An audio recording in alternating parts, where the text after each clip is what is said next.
What if I told you that the old 1965 Washington quarter sitting quietly in your pocket, hidden inside a forgotten coin jar, or resting in an old family collection, could be holding far more than just 25 cents? At first glance, it looks like nothing more than an ordinary coin that has spent decades changing hands. But what if this small piece of metal witnessed one of the greatest transformations in American coinage history? And what if the very year stamped on its surface, 1965, is the reason collectors around the world still examine every single example with incredible attention? Stay with me until the very end of this video, because there's one important question every collector asks about the 1965 Washington quarter, and before we finish, you'll finally know the answer. The story begins during one of the most dramatic periods in United States coinage.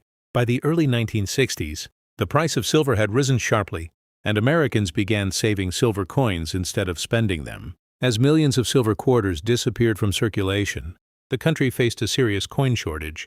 Businesses struggled to make change. Banks ran short of coins, and the U.S. Mint found itself under enormous pressure to solve the crisis. In response, Congress passed the Coinage Act of 1965, one of the most significant pieces of legislation in modern American numismatic history. This law permanently changed the composition of circulating quarters.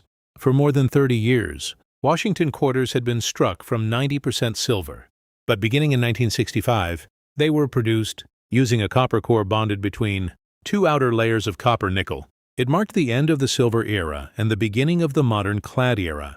The coin you're looking at today represents that historic turning point. On the obverse, you'll find the familiar portrait of George Washington, the first president of the United States, designed by sculptor John Flanagan. On the reverse is the iconic heraldic eagle, a design that remained on Washington quarters for decades and became one of the most recognizable symbols in American coinage. Looking closely at this particular coin, it clearly shows signs of circulation. The portrait has softened with age.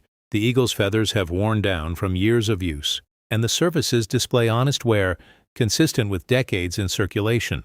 Yet even in this condition, the coin tells a remarkable story. Imagine how many hands it has passed through, how many purchases it has made, and how many moments in American history it quietly witnessed without anyone realizing its significance. According to the famous A Guidebook of United States coins, commonly known as the Red Book, 1965 remains one of the most historically important transition years in U.S. coinage because it marked the permanent shift away from circulating silver quarters. But here's the mystery that keeps collectors searching even today.